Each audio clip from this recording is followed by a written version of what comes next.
Hi everybody and welcome to video number 3. Now what we need to do is we want to scrape data from multiple pages, and in this example we want to go for 20 pages. Okay, so here we are again inside the first page, right? Here we have all the entries, and let's see what happens with the URL once we get to the second page. Okay, this is actually the critical point here. Let's go ahead and do it. So let's scroll down and click on next. And you see here that now we have this addition, okay? So we have this question mark, page equals to number 2. And let's see what happens if I go for page number 12, for example. Okay, here I have the results of the page number 12 and so on and so forth. And what I can do here is the following. Since I know that the only thing what changes after I click on the next page is that the number is changing, right? Either we have number 5, we have number 25, and so on and so forth. This is the only information or the only stuff what changes. That means here I want to copy this link here with this addition and go back to the Jupyter Notebook. Here, first of all, I want to store the result. Let's say it's A, okay? Just for simplicity reasons, let's just store it here. We will use it in a few moments. So now what we need to do, you can see this as a separate project, okay? So we don't start from scratch, no.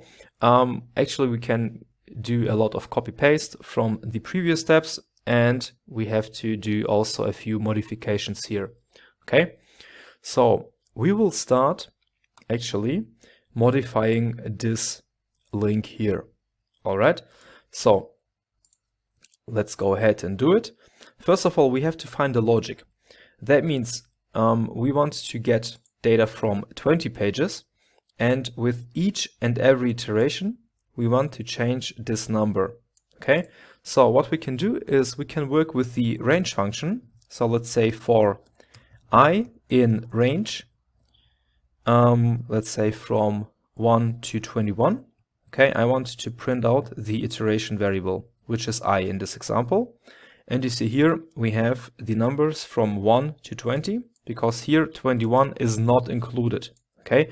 And now the logic here is to replace this hard-coded number, okay, with this dynamic logic. Okay, so that means in the first iteration I want to have page number 1, then in the next one page number 2, number 3, until page number 20. Okay, this should be the logic for now. That means here I want just to copy this one, paste it here, and actually I don't need this a variable anymore. Let me just provide the website variable. Okay, and here, instead of page equals to a hard-coded number, I want to replace this hard-coded number, okay, and provide a plus operator.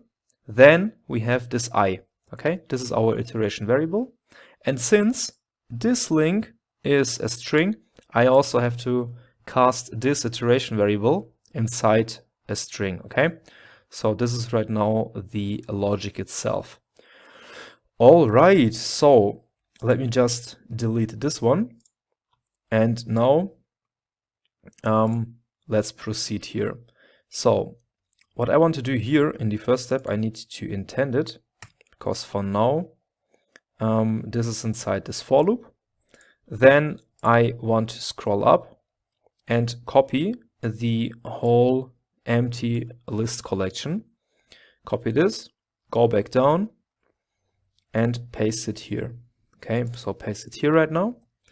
And then in the next step, when we have our website, what we have to do is the following. As you can remember, we have started with our request, right?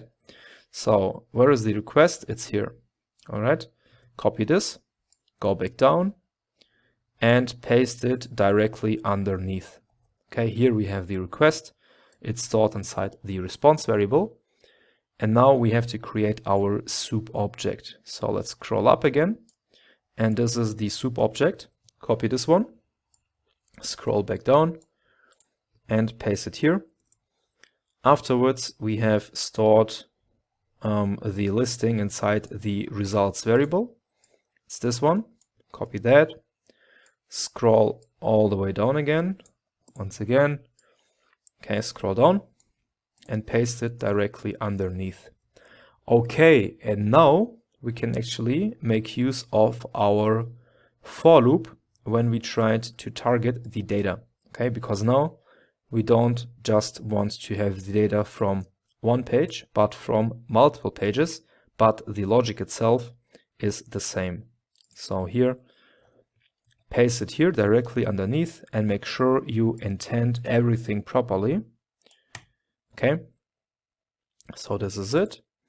And now what I also want to have is the data frame.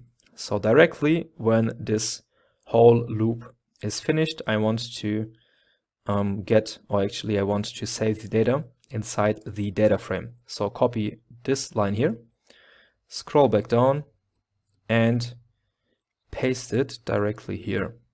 Here we have then lawyers. Let's say it's lawyers multiple.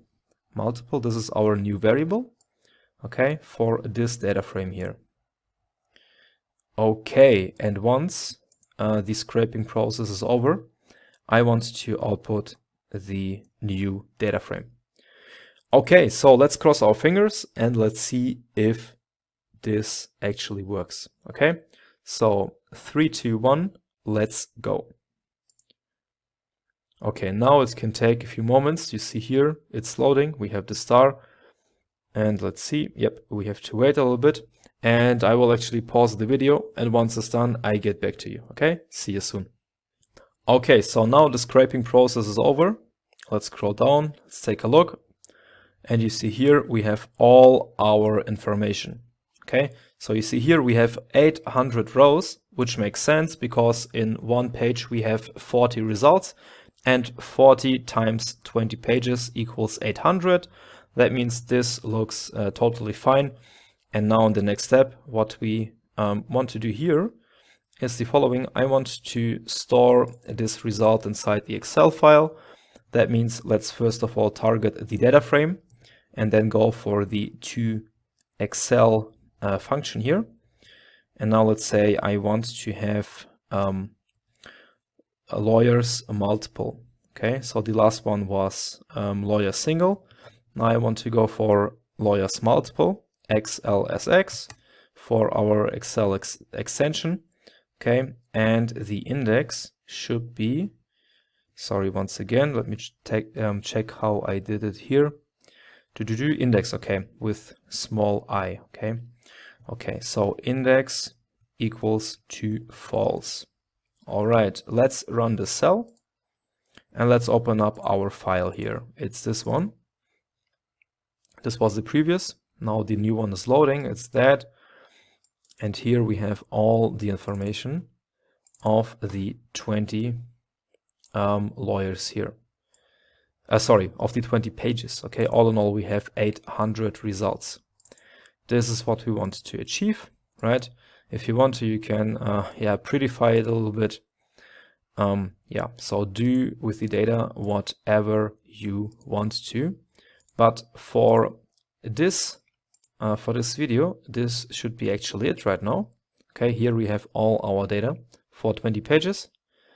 And in the next step, our final part will be the output of this data inside the PostgreSQL database. Okay, and I would say I want to create a separate video for this. And stay tuned, and I see you in the next step.